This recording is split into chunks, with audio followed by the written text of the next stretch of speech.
할렐루야, 아멘. 주 예수 그리스도의 이름으로 하나님 말씀 증거하겠습니다.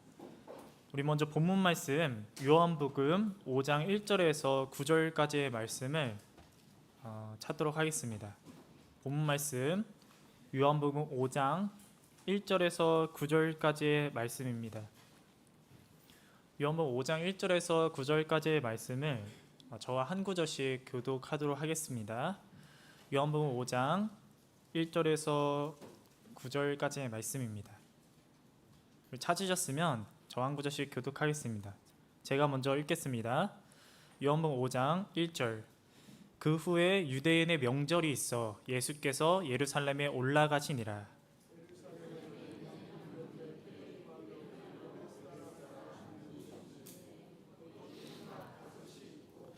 그 안에 많은 병자, 소경, 절뚝발이, 혈기 마른 자들이 누워 물의 동함을 기다리니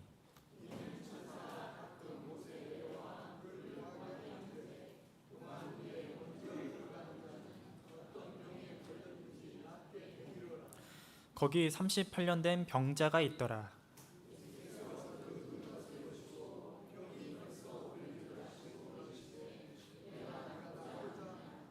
병자가 대답하되 주여 물이 동할 때에 나를 못에 넣어줄 사람이 없어 내가 가는 동안에 다른 사람이 먼저 내려가나이다.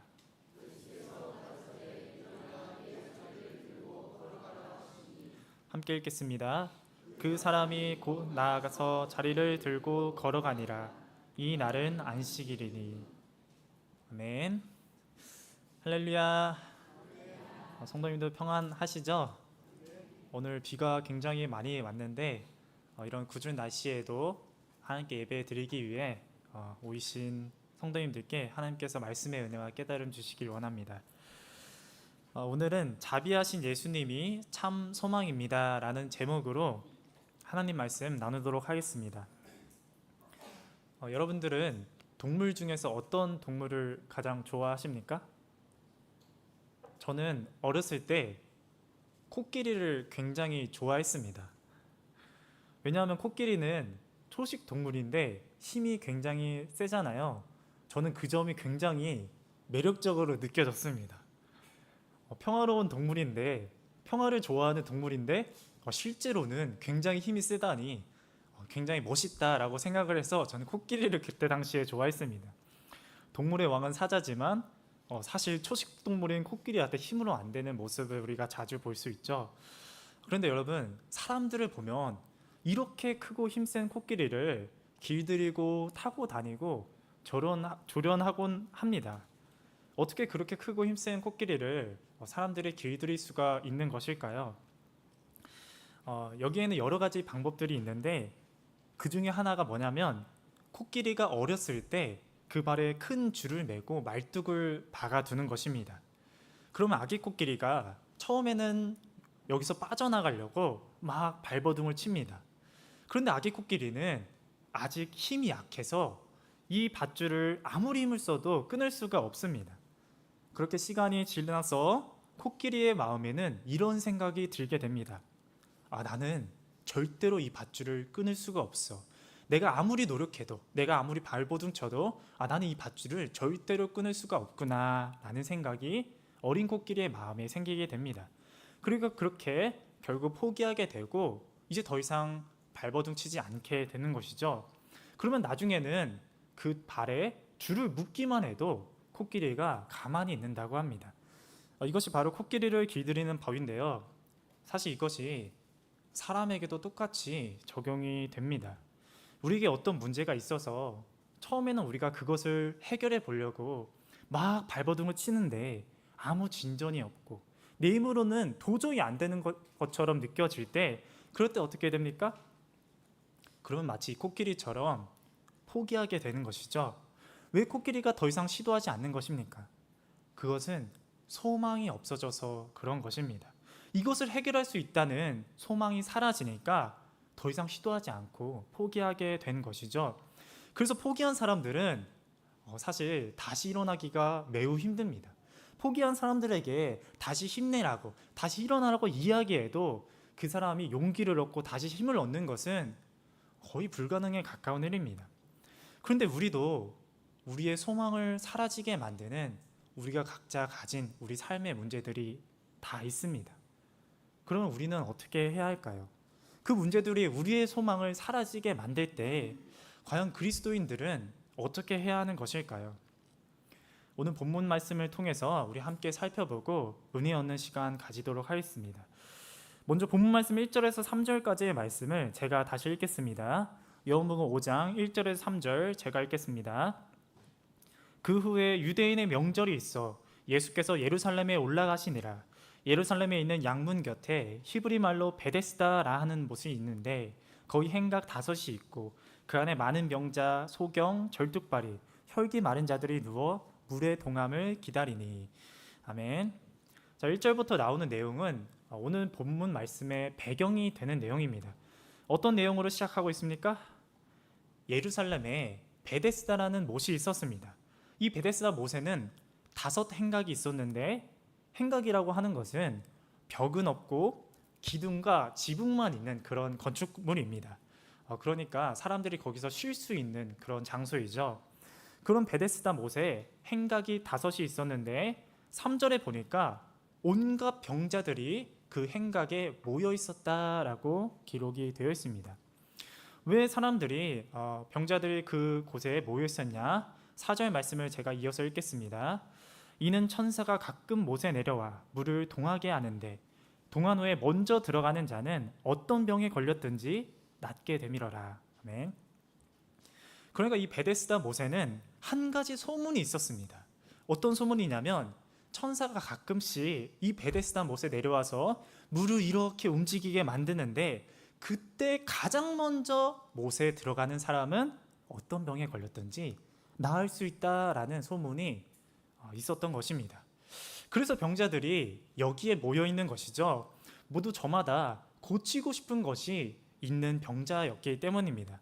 누구는 눈을 고치고 싶었고, 누구는 다리를 고치고 싶었고, 누구는 혈기를 고치고 싶었고, 모두 자기가 가진 각자의 고치고 싶은 문제들이 있었던 병자였기 때문에 지금 여기에 모여 있는 것이죠. 그런데 병을 고칠 수 있는 방법이 참으로 아이러니합니다. 가장 먼저 들어가는 딱 한 사람만, 딱 그 한 사람만 나을 수가 있는 것입니다. 근데 여러분, 이들은 어떤 사람들이었습니까? 이들은 병자였잖아요. 이들은 몸이 온전치 못한 사람들이에요. 눈이 안 보이고 다리는 절뚝이고 움직일 수조차 없는 그런 사람들인데 그런 사람들끼리 지금 경주를 해야 한다라는 것입니다. 그래서 한번 상상을 해보면 굉장히 이게 이상한 광경이지 않습니까? 물이 움직인다라고 하면 사람들이 눈이 안 보이는 사람이랑 다리를 절뚝이는 사람이랑 이런 사람들이 각자 다리를 절뚝이면서 눈이 안 보이는 막 헤매면서 어떻게든 베데스다 못에 1등으로 들어가 보려고 그런 사람들끼리 경주를 하는 것입니다. 그런데 심지어는 1등만 나을 수가 있대요. 1등 말고는 아무런 의미가 없다라고 말하는 것입니다. 굉장히 경쟁적이고 또 불합리해 보이는 그런 시스템인 것이죠. 아픈 사람들인데 그런 사람들끼리 밀치고 다투고 경쟁을 해서 1등만 살아남을 수 있는 굉장히 무자비한 곳입니다. 사실 베데스다라는 말의 뜻이 원래는 자비의 집이라는 뜻인데 그곳에서 일어나는 일들을 보면 굉장히 무자비한 일들이 일어나고 있었던 것이죠. 그런데 세상에서 살아가는 사람들의 모습이 사실 이와 같습니다. 지금의 우리가 살아가는 세상의 모습이 바로 이런 시스템 안에서 일어나고 있다는 것이죠. 여러분 주위를 한번 둘러보시기 바랍니다. 우리가 살아가는 이 세상에 얼마나 힘든 사람들이 많습니까? 조금만 둘러봐도 문제가 없는 사람들이 없어요. 다 모두 문제가 있고 다 모두 힘든 사람들입니다. 모두 해결해야 하는 육적이고 정신적이고 영적인 병들이 다 있다라는 것입니다. 그런데 그래서 사람들이 자꾸 모이는 것이죠. 이렇게 해야 나을 수가 있더라. 저렇게 해야 내가 가진 문제를 해결할 수 있더라. 그러니까 너도 나도 이 소문을 듣고 여기에 모이게 되는 것입니다. 그런데 그렇게 모였는데 그 방법이 1등만 살아남는 무한 경쟁의 시스템인 것입니다. 그것이 오늘날 우리가 살아가는 이 세상의 현실이고 우리 대한민국만 봐도 그것을 우리가 절실히 깨달을 수 있지 않습니까? 내가 저 사람보다 잘해야, 내가 저 사람보다 실적이 좋아야 우리가 좋은 대학에 가고 우리가 원하는 승진을 하고, 또 돈을 모으려면 이거 해야 된다, 저거 해야 된다, 이거 안 하면 요즘에 바보 같다라고 얘기하고 사람들이 이거 해야지만 우리가 살아갈 수 있다라고 계속해서 소문을 내고 있지 않습니까? 그러니까 나도 거기에 동참해서 나도 모르게 하염없이 거기에 앉아 성공만을 바라고 있을 수 있다라는 것입니다. 그런데 여러분, 그렇게 한다고 한들 정말로 우리의 문제를 해결할 수가 있는 것일까요? 소문이 사실이라면, 정말로 만에 하나 이 미신 같은 소문이 사실이어도 1등을 해야지만 해결을 할 수가 있는 것입니다. 1등을 하지 못하면 1년이고 10년이고 100년이고 나을 수가 없는 시스템이 바로 이 시스템이죠. 세상에서 말하는 성공 비결들은 사실 다 이런 모습을 감추고 있습니다. 이렇게 하면 나을 수 있다라고 했는데 실상은 병자인 채로 계속 거기에 머물러 있어야 한다라는 것이죠. 여러분, 왜 베데스다의 병자들이 이렇게 많이 모여 있는 것입니까? 거기에 있는 병자들은 다 1등 못해서 거기에 모여 있는 것입니다. 나을 수 있다고, 성공할 수 있다고 해서 거기에 모였는데 실상은 매번 실패만 해요. 실상은 매번 패배만 하는 그런 곳이 바로 베데스다인 것이죠. 소망보다는 절망에 빠지게 만든 것이 바로 베데스다 못이고, 사실 우리가 살아가는 이 세상의 시스템입니다. 그러니 지금 베데스다에 있는 병자들이 얼마나 암울하고 얼마나 절망해 있겠습니까? 이것이 바로 본문의 상황인 것이죠. 그런데 성경에 보니까 거기에 누구도 있었다고 하고 있습니까? 5절에 보니까 38년 된 병자가 거기 있었다라고 기록하고 있습니다.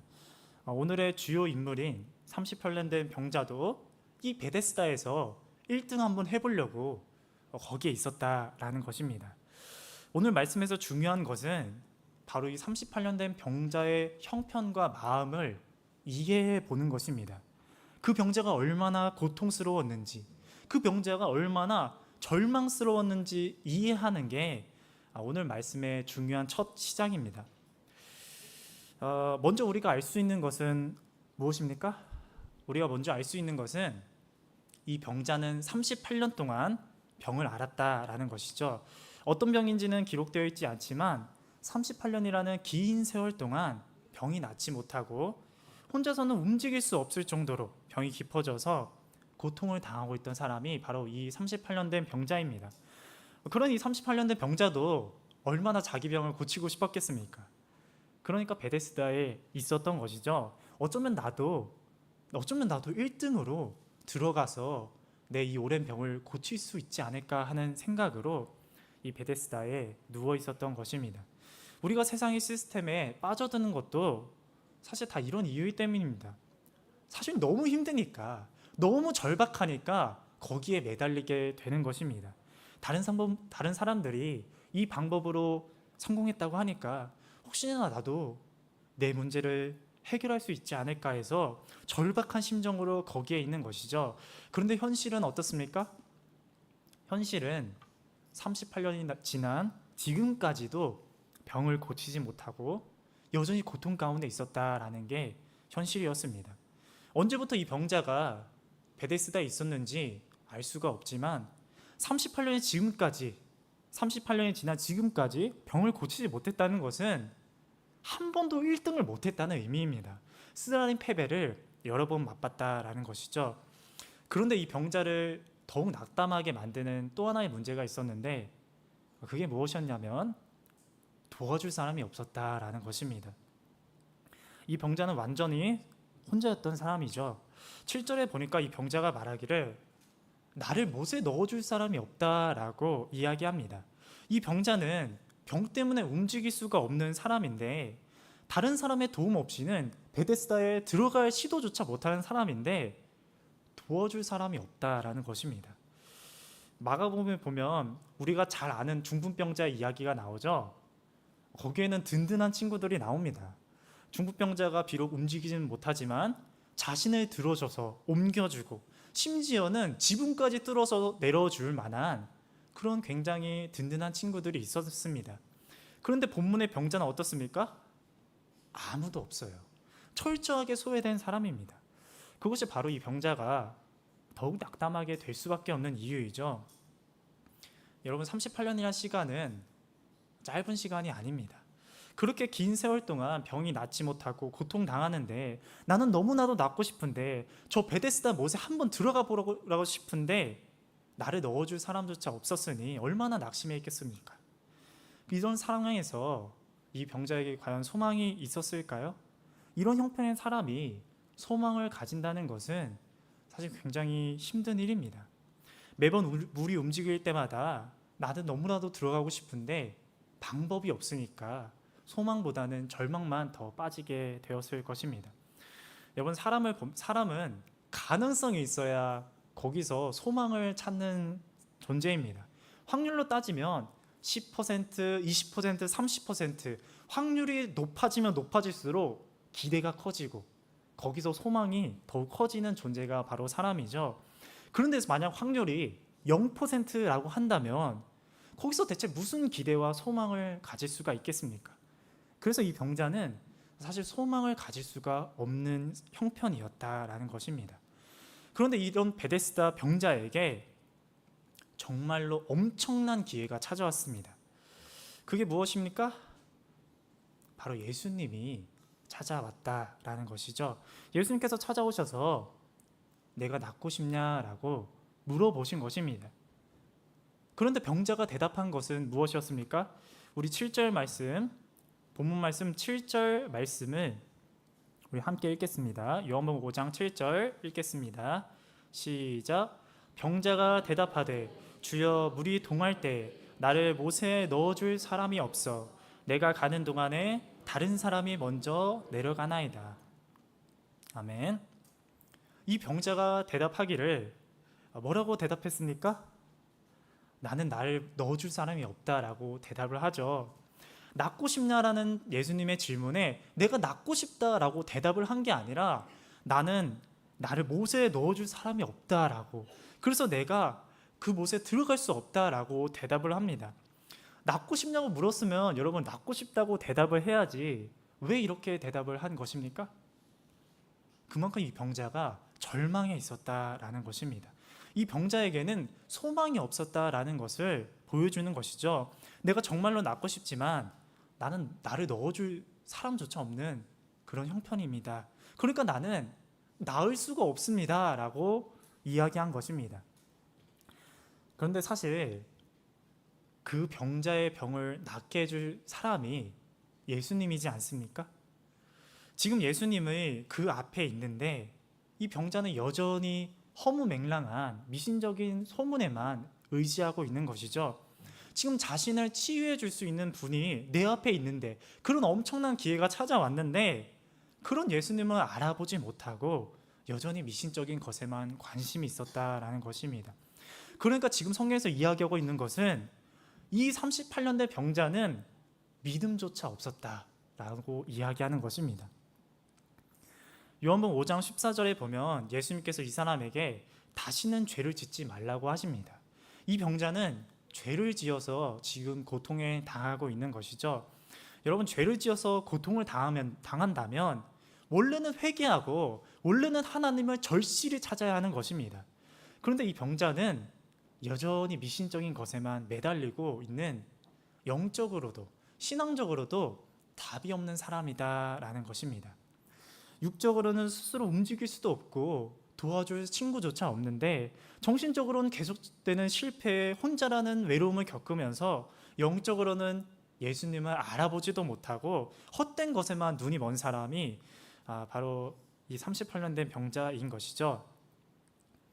그래서 제가 이 38년 된 병자를 비유하자면 침대 밑에 가장 안쪽에 있는 사람이다라고 비유할 수 있을 것 같습니다. 무슨 이야기냐면 가장 더럽고 가장 어둡고 가장 먼지투성인 그런 곳에 있는 사람이다라는 것이죠. 여러분, 가끔 침대 밑에 물건이 들어가곤 하지 않습니까? 그때 우리는 엎드려서 이 물건을 꺼내려고 합니다. 그런데 그것이 여간 성가신 일이 아닙니다. 엎드리는 것도 힘들고 어두워서 잘 보이지도 않는데 먼지도 많아서 손을 넣기도 싫은 것이 바로 침대 밑에 있는 공간입니다.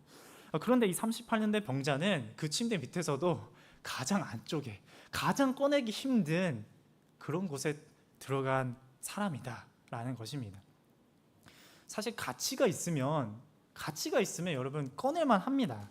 그 물건이 정말로 중요한 것이라면, 정말로 가치 있는 것이라면 어떻게 해서든 손을 뻗어서 그것을 꺼내려고 하겠죠. 만약에 다이아몬드 반지가 들어갔다, 그러면 침대를 부셔서라도 꺼내지 않겠습니까? 그런데 반대로 별로 가치가 없는 것이다 라고 하면 어떻습니까? 그러면 그냥 내버려 둬도 괜찮지 않습니까? 정말 막말로 쓰레기가 침대 밑으로 들어갔다면, 그런 가치가 없는 것이 가장 꺼내기 힘들고 가장 더러운 곳에 들어간다면 그러면 어떻습니까? 성경 속에 있는 다른 병자들을 보면 그 병자들에게는 믿음이 있었습니다.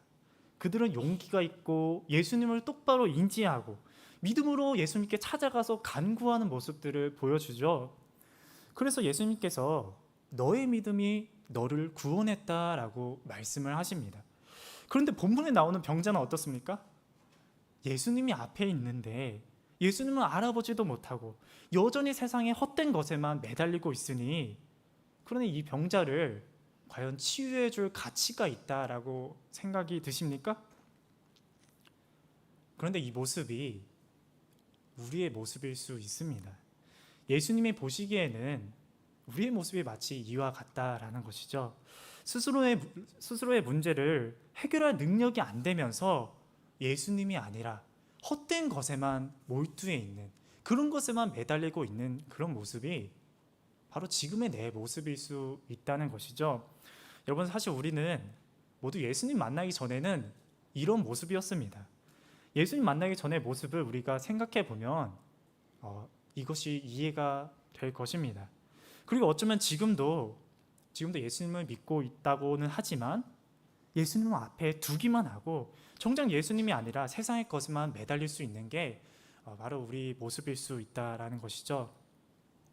그래서 38년 된 병자를 보면서 느껴야 하는 것은 이 모습이 내 모습이었구나, 이 병자가 나였구나, 이것을 우리가 느껴야 합니다. 그리고 이것을 진정으로 느꼈을 때, 이것을 진정으로 깨달았을 때 예수님께서 이 병자를 찾아갔다는 게 굉장히 이상하고 놀랍고 기이하게 느껴집니다. 예수님께서 나라는 사람을 찾아오신 것이 이해가 되지 않을 정도로 기이하게 느껴집니다. 오늘 사건은 예수님께서 자발적으로 먼저 찾아가서 발생한 사건입니다. 그런데 왜 이 병자를 찾아갔냐는 것입니다. 다른 병자들처럼 예수님을 알아보고 먼저 찾아오느냐? 그게 아니죠. 그러면 다른 병자들처럼 믿음이 있었냐? 그것도 아닙니다. 그런데 예수님께서는 뭐하러 이런 곳까지 찾아가서 이런 쓸모없어 보이는 이 병자를 만났냐라는 것입니다. 왜 예수님께서 이런 답도 없는 우리를 찾아왔냐라는 것입니다. 그런데 그게 다 예수님의 자비 때문이라는 것입니다. 오늘 말씀은 예수님의 자비가 얼마나 큰지 그것을 얘기해 주는 사건이죠. 이 예수님의 자비가 우리가 소망을 가질 수 있는 근원이 되는 것입니다. 그래서 지금부터 예수님의 자비가 얼마나 큰지 우리 함께 살펴보도록 하겠습니다. 우리 본문 말씀 6절 말씀을 우리 함께 읽도록 하겠습니다. 요한복음 5장 6절 우리 함께 읽겠습니다. 시작. 예수께서 그 누운 것을 보시고 병이 벌써 오랜 줄 아시고 이르시되 내가 낫고자 하느냐. 아멘. 자, 6절에 보면 예수님께서 이 병자를 찾아가신 후에 무엇을 했는지 그 행동들이 연속적으로 기록이 되어 있습니다. 이런 행동들이 예수님이 얼마나 자비로우신 분인지를 우리에게 알려주는 것이죠. 첫 번째는 무엇입니까? 첫 번째는 예수님께서 보았다라는 것입니다. 무엇을 보셨습니까? 38년 된 병자의 누운 것을 보셨습니다. 보았다는 것은 관심이 있다라는 것입니다. 사실 이 병자는 아무도 봐주지 않는 사람이죠. 왜 그렇습니까? 인간적으로 별로 가치가 없으니까 그런 것입니다. 이 병자를 도와줘봤자 무슨 유익이 있습니까? 또 움직일 수 없는 사람을 도와주는 일이니 얼마나 힘이 들겠습니까? 사람은 가치가 없고 성가신 것에는 고개를 돌리고 싶은 마음이 들기 마련이죠. 선한 사마리안의 비유를 보면 강도 만난 자를 제사장과 레위인이 보지 않습니까? 오늘날로 따지면 그리스도인이 그 불쌍한 사람을 본 거예요. 그런데 거기서 어떻게 합니까? 곧바로 고개를 돌려버리고 왔던 길을 돌아갔다라고 되어 있습니다. 가치가 없고 성가시니 더 이상 보기가 싫어진 것입니다. 피하고 싶어진 것입니다. 그런데 예수님께서는 그러지 않았다라는 것이죠. 모두가 고개를 돌려버리는 그때에 예수님께서만큼은 이 병자에게 관심을 가지고 이 병자를 바라봤다라는 것입니다. 그래서 우리가 소망을 가질 수 있는 첫 번째 이유는 예수님의 자비가 우리를 외면치 않기 때문입니다. 여러분, 예수님은 외면치 않는 분이십니다. 수많은 성경 말씀에서 그것을 증명합니다. 죄를 지었던 다윗의 기도도, 예수님을 부인했던 베드로도 예수님께서 외면하지 않으셨습니다. 만약 그들이 예수님께 외면을 당했다면 어떻게 다시 일어날 수 있었겠습니까? 예수님께서 그들을 외면치 않으셨기 때문에, 그 자비가 있었기 때문에 그들이 다시 힘을 얻고 다시 일어날 수 있었던 것입니다. 그래서 우리도 예수님의 외면치 않는 자비를 의지할 수 있어야 합니다. 두 번째는 무엇입니까? 두 번째는 예수님이 아셨대요. 무엇을 아셨다고 하고 있습니까? 6절에 보니까 이 사람의 병이 오랜 줄 아셨다라고 기록이 되어 있습니다. 이것은 완전한 공감을 이야기하는 것이죠. 예수님이 이 병자가 당했던 고통과 슬픔과 그 마음을 완전히 알았다라는 것입니다.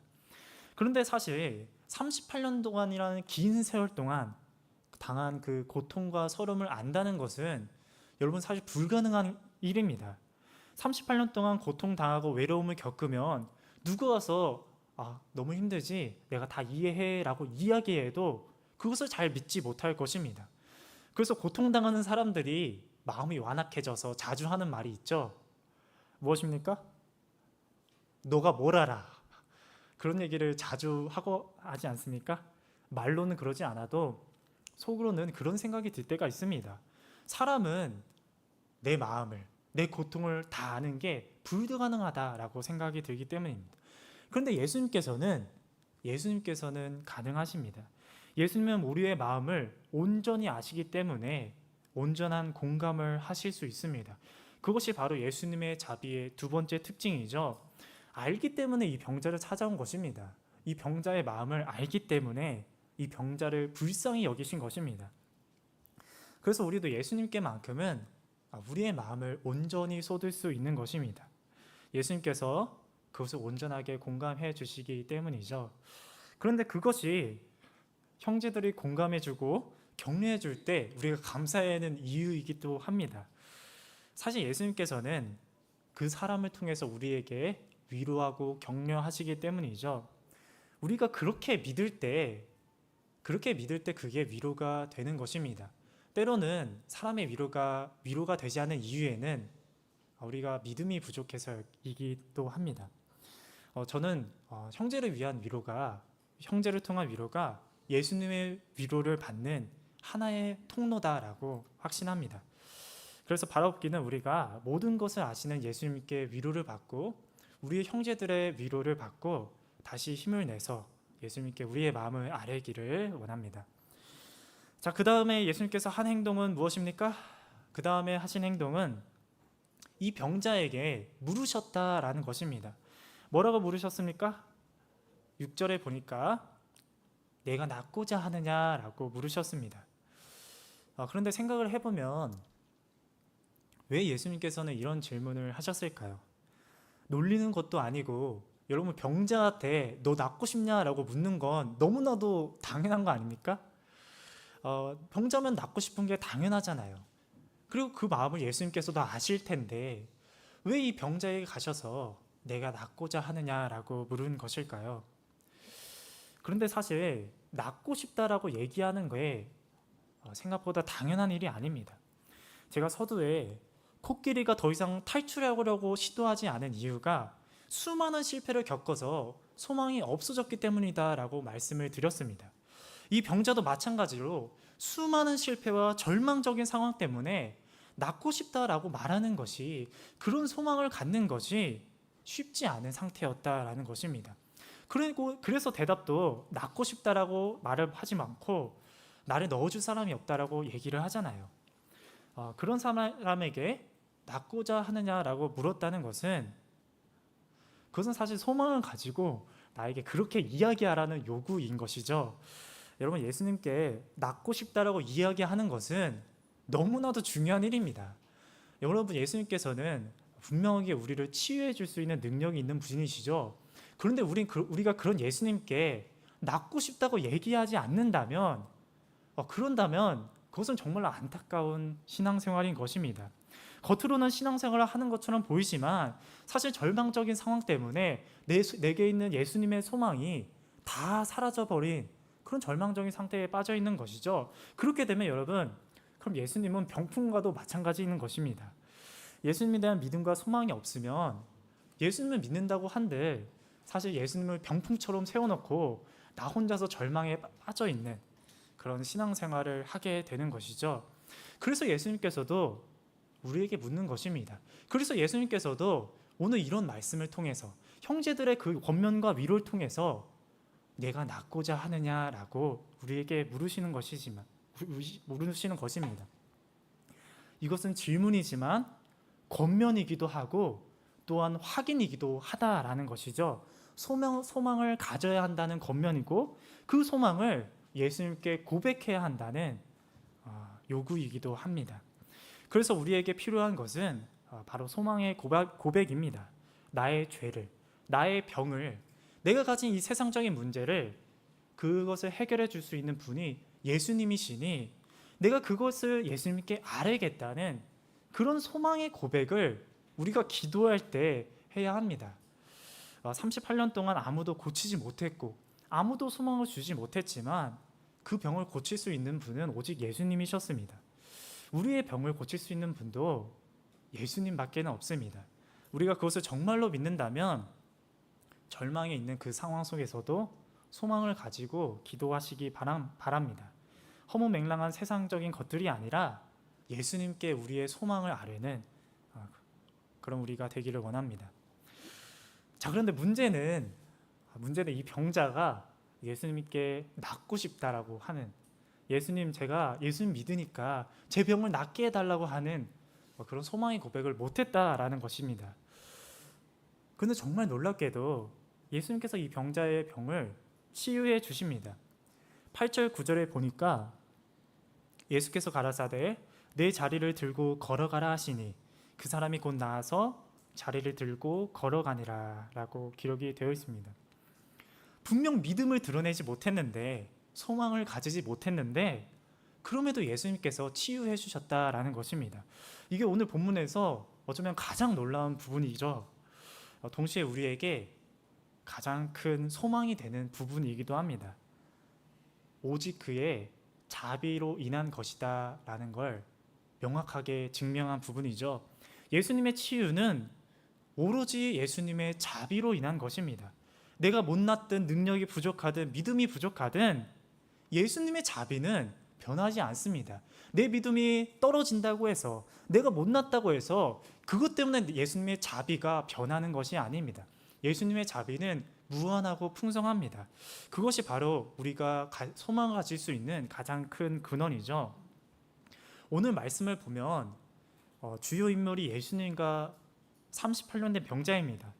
그런데 이 38년 된 병자는 아무것도 안 해요. 그냥 누워만 있습니다. 굉장히 수동적이죠. 그런데 예수님을 보면 예수님은 너무나도 적극적이세요. 모든 과정에서 모든 것을 예수님께서 하셨습니다. 찾아가셔서 보시고 아시고 물으시고 또 낫게 해주셨습니다. 38년 된 병자는 아무것도 안 했는데 모두 예수님께서 그 자비로 인해서 이 병자의 병을 치유해 주신 것이죠. 그래서 이런 예수님의 치유는 사실 예수님의 십자가와 너무나도 닮아 있습니다. 우리 로마서 5장 7절 8절 말씀을 우리 함께 읽도록 하겠습니다. 로마서 5장 7절 8절 우리 함께 찾아서 읽어보도록 하겠습니다. 로마서 5장 7절 8절. 로마서 5장 7절 8절을 우리 함께 읽도록 하겠습니다. 로마서 5장 7절 8절 읽겠습니다. 시작. 의인을 위하여 죽는 자가 쉽지 않고 선행을 위하여 용감히 죽는 자가 혹 있거니와 우리가 아직 죄인 되었을 때 그리스도께서 우리를 위하여 죽으심으로 하나님께서 우리에게 대한 자기의 사랑을 확증하셨느니라. 아멘. 로마서 5장에서 말하고 있는 것이 무엇입니까? 의인을 위해서, 선인을 위해서도 죽기가 쉽지가 않은데 누가 죄인을 위해서 죽어주냐라는 것입니다. 그런데 예수님께서 그러셨다라는 것이죠. 그리고 그 행동이 하나님의 사랑을 확증했다라고 말하고 있는 것입니다. 하나님의 자비를 증명했다라는 것이죠. 여러분, 우리는 예수님의 자비와 사랑 덕분에 구원받은 사람들입니다.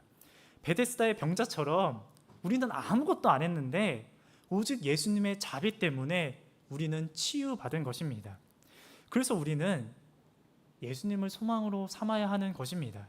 예수님의 자비는 이미 증명되었기 때문이죠. 이미 증명하신 예수님의 자비를 의지해서 우리가 우리의 병을, 우리의 죄를 예수님께 고백할 수 있는 것입니다. 여러분, 예수님께서는 우리가 제일 못났을 때 우리를 구원해 주셨어요. 예수님께서는 우리가 가장 죄인일 때, 가장 더러운 모습일 때, 그때 우리를 위해서 십자가 고통을 당하셨습니다. 그러니까 예수님의 사랑은, 그 자비는 이미 확증된 것입니다. 그래서 우리가 그 사랑과 자비를 의심하고 낙심하는 것은 잘못된 행동입니다. 지금 우리가 절망에 빠져 있다면, 우리가 죄를 지었다면, 우리에게 해결하지 못하는 병이 있다면, 그렇다면 그것을 예수님께 가져가야 합니다. 이미 예수님께서는 그 자비로 우리를 치유해 주셨다는 그것을 증명했기 때문이죠. 우리가 이 말씀을 통해서 깨달아야 하는 것은 예수님이 우리의 소망이라는 것입니다. 우리가 소망을 둬야 하는 것은 예수님입니다. 바랍기는 우리가 예수님께 우리의 소망을 두는, 그렇게 기도하고 그렇게 살아가는 저와 성도님 되시기를 소망합니다. 이제 말씀의 결론 맺겠습니다. 여러분, 소망이라는 것은 사람을 살아가게 만드는 것입니다. 소망이 있어야 앞을 볼 수가 있고, 소망이 있어야 내 걸음을 앞으로 내디딜 수가 있습니다. 그런데 그 소망을 어디에 둘지는 우리가 선택하는 것입니다. 세상에는 베데스다에 대한 소문이 계속해서 돌고 있죠. 우리가 세상을 살아가면서 우리를 유혹하는 굉장히 유혹적인 새로운 소문들이 끊임없이 생겨나고 있습니다. 그런데 그 소망은 사실 거짓된 것입니다. 소망처럼 보이고 소망처럼 꾸며져 있지만 사실은 베데스다 모처럼 소망이 아니라 절망입니다. 언제까지 거기에 머무르면서 예수님께 나아가지 못하게 만드는 절망의 구렁텅이가 바로 세상이 우리에게 말하는 소망처럼 보이는 그런 시스템인 것이죠. 그러면 무엇이 참 소망입니까? 참 소망은 나를 외면하지 않으시고 내 모든 고통과 마음을 아시고 나를 정말로 치유해 줄 수 있는 그 자비로운 예수님이 바로 우리의 참 소망입니다. 그러니 베데스다 못에 먼저 들어가지 않아도 괜찮습니다. 1등을 하기 위해서 발버둥 치고 세상 사람처럼 이거 하고 저거 하며 살아가지 않아도 그래도 괜찮습니다. 나를 치유해 주는 것은 그런 허무맹랑한 것이 아니라 바로 예수님의 자비입니다. 그러니 이것을 믿으시고 여러분들의 문제를 예수님께 아뢰시기 바랍니다. 꼭 그렇게 되시기를 예수 그리스도의 이름으로 소망합니다. 우리